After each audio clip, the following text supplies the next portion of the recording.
I don't know why. I forget why he was at the island then, but it's just fascinating suspension of disbelief, I guess. We all just accepted that Rourke had powers and the island was magical. Nobody needed an explanation. Okay, sure. Oh, that's three. I get tired of this shit every day, every other day. But if I don't do it, I hurt. I hurt anyway. But they tell me this makes it better. I don't know.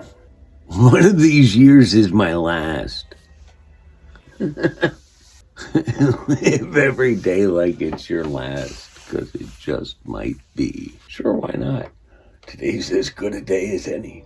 I think I can fit that in. It's amazing to me as well that they came up with 7 seasons of fantasies. 2 fantasies an episode, 23 episodes a season. That's over 300 fantasies. I'm sure I have at least 300. There's 3 fantasies on this one. They changed the format.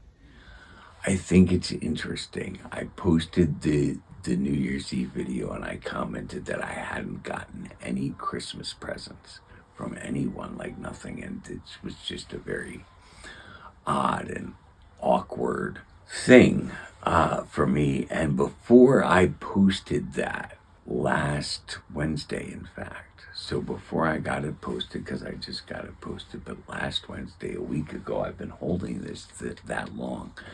The mayor had a gift for me, and it is still in the plastic.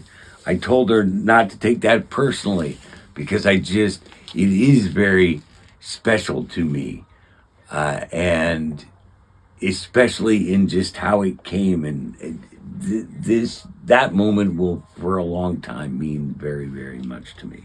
But it's still in the plastic because I said I wanted to make sure that when I shared it with you, it was still intact and no kind of stupid shit happened to it, because, well, it's me.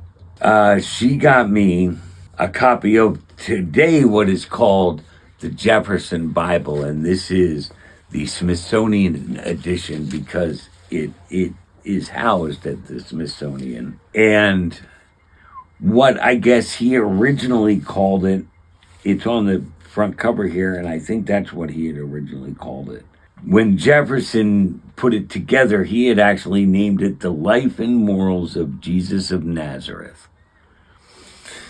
So my understanding, and I haven't read any part of this yet, but from what I know of this book, first of all, he literally cut and pasted 4 different Bibles, each in a different language, Greek, Latin, French, and English, and put them on pages together in a book from the Bible. I think I said that. But he was methodical about it and kind of pointed about it. My understanding is that he removed every reference to the divinity of Jesus.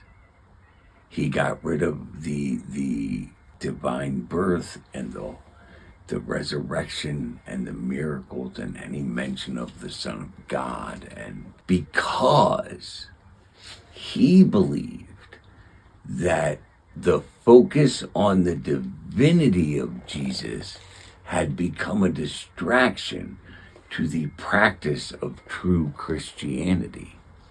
Here, I've said that for a long time. We're so focused on that beginning and that end that we miss all of the really important shit in the middle. So I am looking forward to reading this from cover to cover. That's what I'll do sitting in this seat when I get a chance. But so thank you, Mayor, because she got it because we had a discussion about it. Or maybe it was we had the discussion on Wednesday and she gave it to me on Friday.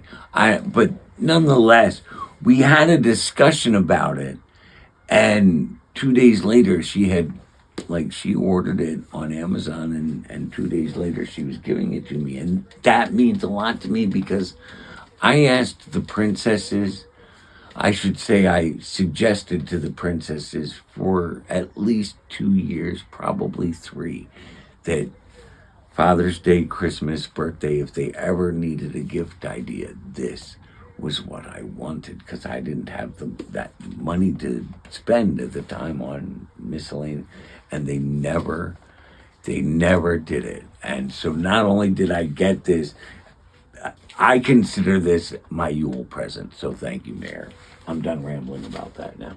Which leaves me with one thing, and this probably should have been a blog thing, and maybe it will be, but I want to touch on it here, because I know I said, I think in the Yule video or New Year's video, that I'm trying to take from this whole experience with the princesses and learn from it and grow from it, and that I'm finding it challenging, because a lot, again, like, I gotta go and look at all the things they said online and take some notes, because I have so many questions.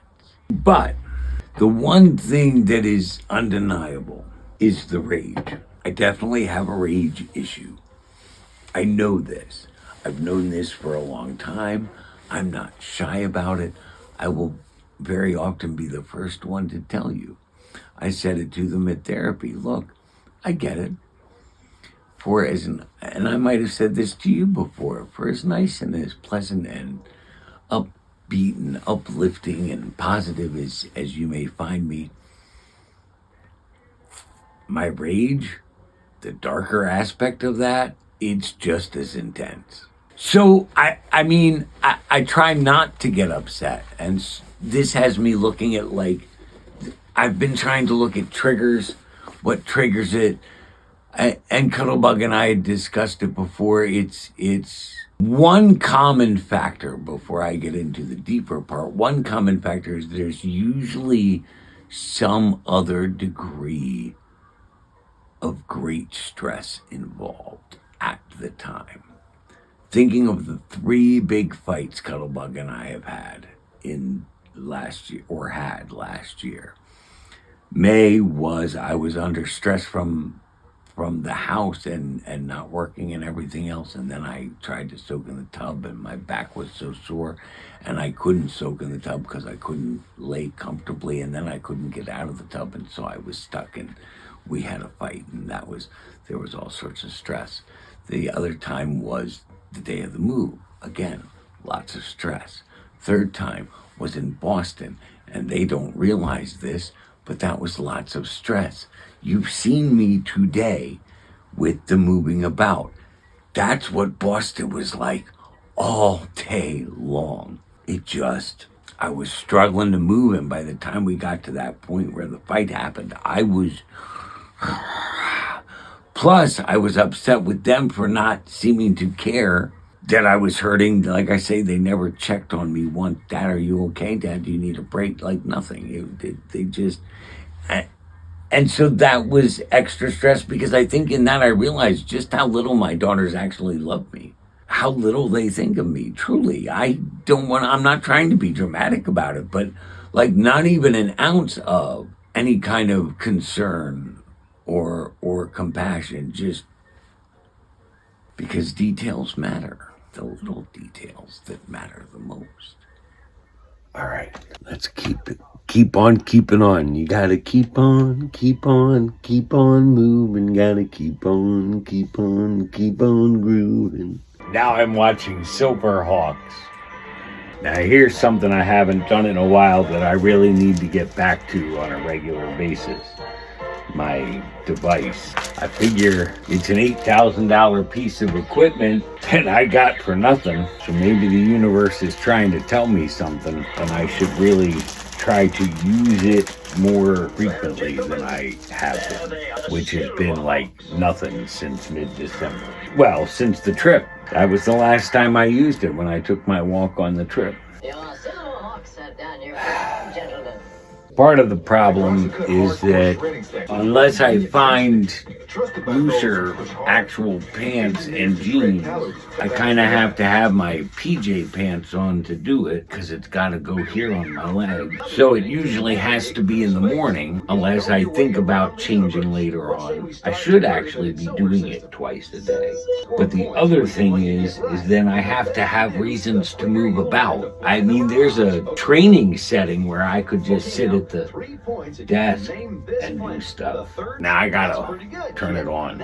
I can run it from the phone. I mean, you would think you should be able to for $8,000. And this is one of those, the body is so very fascinating. I don't know if I can figure out a way to show you because it's really kind of subtle. But depending, come down here, depending on where this is turned determines what nerve it's hitting, and that works. Each nerve works my foot differently. I think that's the right one, but I think I have to put it on a higher setting because it doesn't feel like it's kicking hard. And so now I have to find things to do. So I'll set up the table.